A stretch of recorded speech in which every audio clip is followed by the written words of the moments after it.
So I just received a package that I bought off of eBay that I've been waiting to get in to make a video on, and that is going to be a partial fire red leaf green set. And for anybody who doesn't know, the set came out in I believe 2004. So it's not quite Wizards of the Coast stuff, but it's definitely not modern. And the reason I've been waiting for these to get in is to make a video that kind of, it shows that you don't have to spend a whole bunch in the hobby to collect.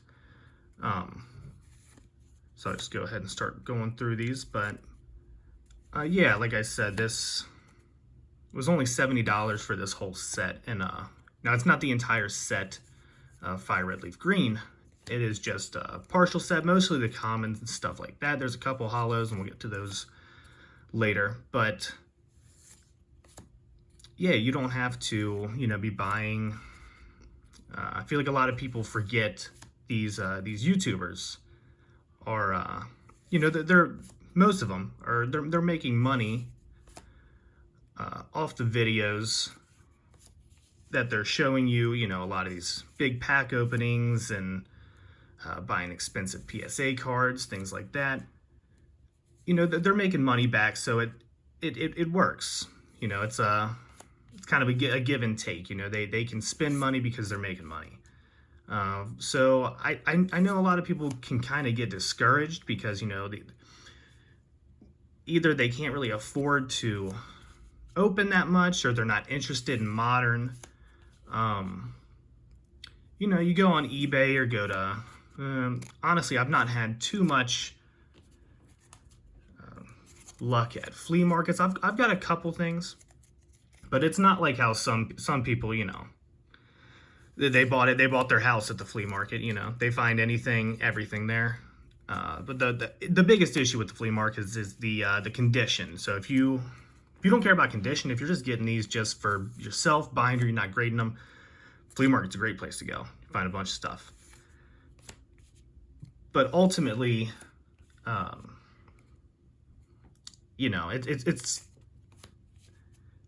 going to be hard to find anything of really good quality consistently for a cheap price. But if you have even a little bit of free time each day, just going on to, I'm sure you've seen the different tricks. You can go onto eBay and then just put in Pokémon newly listed, buy it now, and you're seeing stuff that's coming up.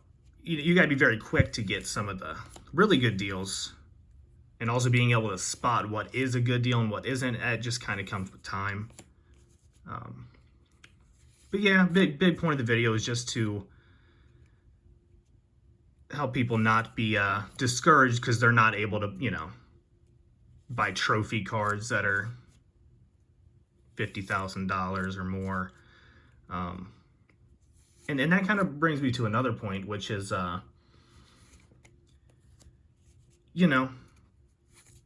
there's obviously a lot of those cards are very nice, the trophy cards and stuff like that, but it's also something to build up to. Here, some of this is actually what the reverse rares looked like in this set. Have the Pokeball in the center of it. Wish they still did reverse cards like this. But anyway, a lot of those guys, it's not like just one day they bought Trophy Kangaskhan, Kangaskhan. A lot of them, over time, they might have started with a budget of $50 to $100 a month, just going to the store, buying packs. And I think that's it's kind of more fun to do it that way too. If you start at the top, where else is there to go, really? If you're can only get a little bit, but say, over the course of 4 to 6 months, maybe you get a little bit more income to use, and maybe that $50 goes up to $200 a month, and then you just kind of work from there. And another thing to do is to try and be creative. If you Uh, maybe got some things around the house that you don't really care to have as much anymore. Um, maybe try and sell those to somebody, trade them. Just, they're trading cards for a reason. You don't only have to buy them. A lot of people will take trades of games, stuff like that for them. Do some more of the reverse hollow rares. And that's a hollow dugong. But yeah, I mean, it just another thing is just saving up. So say that there's a the PSA card, or some, maybe a sealed pack or something goes for $400 or $500. Maybe instead of, for a little bit, maybe instead of buying a bunch of the cheaper stuff, the booster packs or whatever it might be, maybe try and each month set a certain amount that you're able to put towards it, and then stick with it. And then once you actually have the money, then you can go buy it, and it's a pretty good feeling. Not only did you save up, but you also managed to get something you really want, and something that'll, a lot of the stuff, the higher end stuff, it's the lower end, the $250 and below market of cards that really fluctuate. You hear a lot of people talking about bubbles or whatever it might be. And it's really that, it's under that category. A lot of the, everything's susceptible to a retrace, but for the most part, that's where you see the big fluctuations.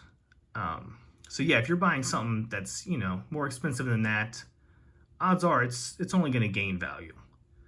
And that kind of brings me to another point. This guy is another one I got from eBay, but obviously, he's not part of the Fire Red Leaf Green set. He's part, I believe this is base set Ruby Sapphire. So this is like right at the beginning of the EX era. And I bought this card for a couple reasons, but it was $20, which, pretty, I mean, there's a little bit of whitening. These things, card savers, pick up dust like crazy. So yeah, I mean, a little bit of whitening, but overall, I mean, when you consider $20, and I'm sure you could go on eBay right now and find some more for $20, but ultimately, I think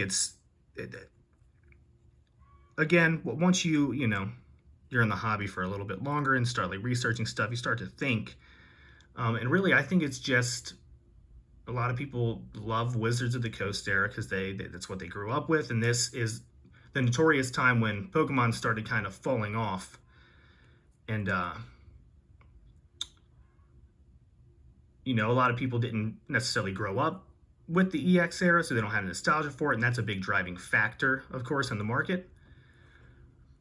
But ultimately, there's still a lot of people, myself included. I didn't collect as much during the EX era, but that this card in particular, I remember pulling very specifically. I was probably 9, and yeah, I remember pulling this out of pack and just being extremely excited about it, because I mean, it's completely different than anything any of the hollows that you had seen before. So I think that the EX era, and I think a lot of people see this, the price of the sealed product for a lot of this stuff is just not, it doesn't really add up. To if you were to get sealed product of any of the EX stuff, for the most part, it's not a good idea to open it as far as the finances go. So that's why, buying loose, it can be kind of a risk on eBay, but ultimately, I think it's worth the risk sometimes, especially with a lot of this stuff. But anyway, I think that'll be that for that video. Again, $70. I know I didn't really go over any of the cards individually too much, but yeah, just a way to kind of show some cards that don't get featured too much. Everybody knows about the gold stars, the big hits and stuff like that, but you know, just kind of wanted to show off some of the commons and other stuff that has really good art that just doesn't get as much attention. And anyway, my next video, I'm hoping to, I think I'm either going to show my current PSA card collection, or I'm going to show my submissions I'm about to send into PSA. So we'll see which one is next. Anyway, thanks for watching, and I'll see you next time.